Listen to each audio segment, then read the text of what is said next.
حسین کا اس کے اندر لاحقہ لگا دیا. تو یہ تصوف جو ہے یہ اور اکبر کی حکمت عملی نے مل کر ایک اتنا بڑا فتنہ شروع کیا کہ محمد کی شریعت اور محمد کی رسالت کا دور ختم ہو گیا صلی اللہ علیہ وسلم. وہ 1000 سال کے لیے تھا، کیونکہ قرآن مجید میں 2 جگہ یہ بات آئی ہے کہ اللہ کا ایک دن تمہارے حساب سے 1000 سال کا بنتا ہے. وہ ایک دن اللہ کا ختم ہو گیا اور یہ جو شریعت محمدی اور نبوت محمدی کا دور تھا وہ ختم ہوا. اب یہ ایک نیا دور ہے، اس میں جو ہے وہ دین الہی چلے گا.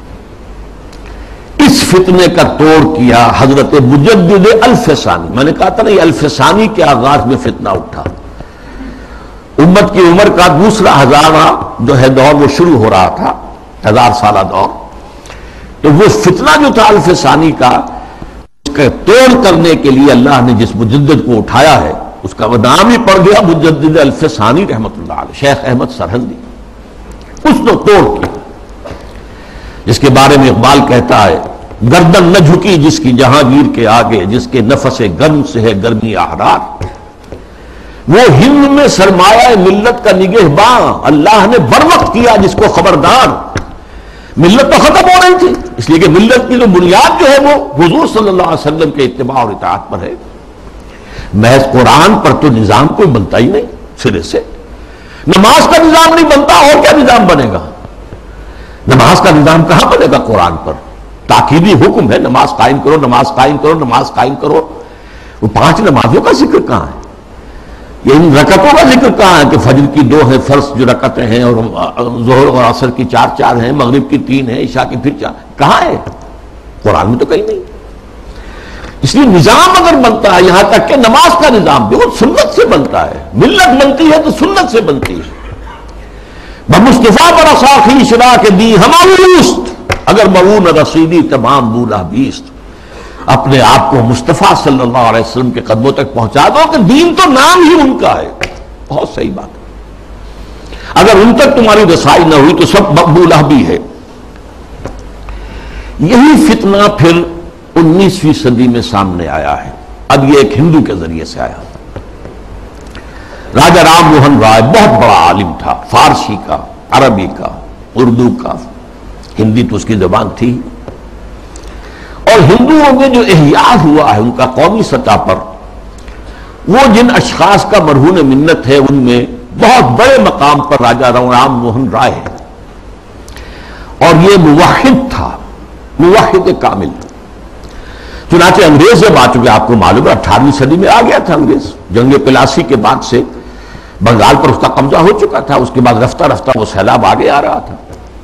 کلکتے ہی میں انہوں نے پہلا پریس قائم کیا، پہلا کالج قائم کیا. انجیلیں اردو میں ترجمہ کر کے، مقامی زبانوں میں ترجمہ کر کر کے لاکھوں کی تعداد میں پھیلا دی. اس فتنے میں مسلمان جو نہیں بہے اس کے ایک اور بھی اسباب ہیں اللہ کے فضل و کرم سے، لیکن ایک بہت بڑا ذریعہ راجہ رام موہن رائے بنا. آئینہ تسلیم کے نام، آئینہ تسلیس کے نام سے اس نے کتاب لکھی جس میں توحید کا اس بات کی مسلمانوں کی طرف سے دفاع کی. لیکن اس شخص نے بھی وہی دین الہی کی طرح کہ یہ تفرقہ جو ہے مسلمان اور ہندوؤں کے مابین، اس کو دور کرنے کی ایک ہی شکل ہے، اور وہ یہ ہے کہ ان کے اندر اتحاد پیدا کیا جائے خدا کے نام پر.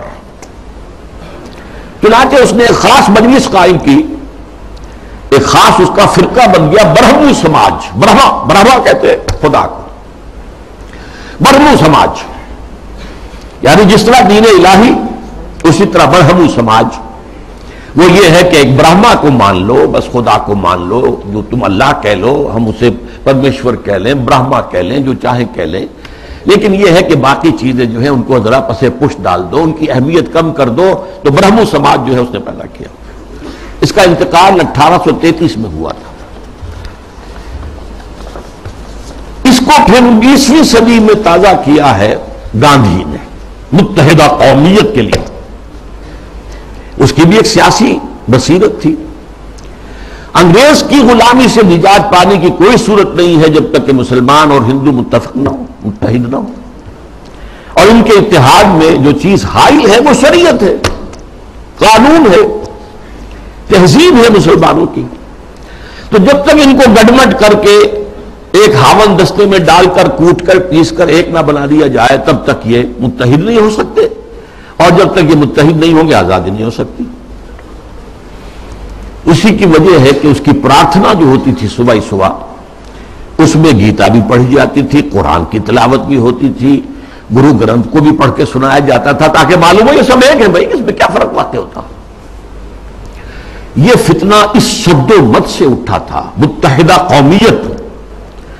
علماء کی کتنی بڑی تعداد تھی جو کہ مولانا حسین احمد مدنی رحمۃ اللہ علیہ کی سرکردگی میں اس متحدہ قومیت کی قائل ہو گئی، اور مان لیا انہوں نے کہ آج کل تو دنیا میں قومیں جو ہے وطن کی بنیاد پر بنتی، وطنیت۔ مولانا ابوالکلام آزاد بھی اس فتنے کا شکار ہوئے۔ اس فتنے کا توڑ کیا ہے جس شخص کو خصوصی نسبت تھی مجدد الفسانی سے رحمت اللہ علیہ، یعنی علامہ اقبال، کہ مسلمانوں کی قومیت کی بنیاد وطن نہیں ہے، مذہب ہے، اور مذہب جو ہے وہ نام ہے محمد صلی اللہ علیہ وسلم کے اطاعت اور اتباع کا۔ وطنیت کے بارے میں جو کچھ انہوں نے کہا، اس دور میں میں اور ہے، جام اور ہے، جم اور، ساقی نے بنا کی روش لطف و ستم اور، تہذیب کے آزر نے ترشوائے صنم اور، مسلم نے بھی تعمیر کیا اپنا حرم اور، ان تازہ خداؤں میں بڑا سب سے وطن ہے، جو پیرہن اس کا ہے وہ مذہب کا کفن ہے۔ یہ وہی بات جو مجدد الفسانی نے کہی تھی، اسی بات کو علامہ اقبال نے کہا ہے، اور ان کی بڑی گہری باہمی نسبت ہے۔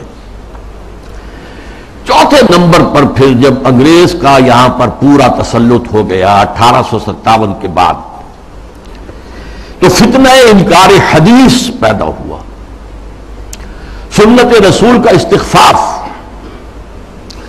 یہ چونکہ مغرب سے درآمد شدہ فلسفہ اور نظریات اور مغرب سے درآمد شدہ سائنس کے زیر اثر تھا، لہذا یہ فتنہ پورے عالم اسلام میں ہوا، اگرچہ اس کے مرکز دو بنے ہیں، ایک ہندوستان اور دوسرے مصر۔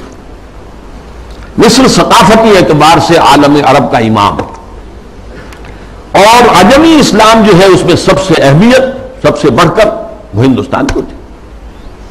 تقریباً پوری دنیا کی جو مسلمانوں کی آبادی ہے اس کا تہائی ہندوستان میں ہوتا تھا، آج بھی ایسا ہی ہے۔ 40 کروڑ سے زائد جو ہے وہ بھارت اور پاکستان اور بنگلہ دیش میں ہے، 125 کروڑ کل جو ہے مسلمان، ایک تہائی تعداد تو یہاں ہوتی تھی۔ اور یہاں پہ ظاہر بات ہے کہ ثقافت کا بہت بڑا مرکز، علم کا۔ اس میں جو آغاز ہوا سر سید احمد خان سر خیل، اس کے بعد یہ کہ یہاں بھی علماء، اور علماء بھی جو اہل حدیث تھے، وہ اس کا شکار ہوئے۔ مولانا عبداللہ چکڑالوی، چکڑالہ، یہ چکوال کے قریب ہے، وہاں کے بہت بڑے عالم اہل حدیث، وہ اسی فتنہ انکار حدیث میں مبتلا ہوئے، پھیلایا انہوں نے بڑے پیمانے پر۔ اسی طرح مولانا اسلم جیراج پوری یو پی کے، انہوں نے اس فتنے کو بھڑکایا، وہ بھی اہل حدیث سے مسلک۔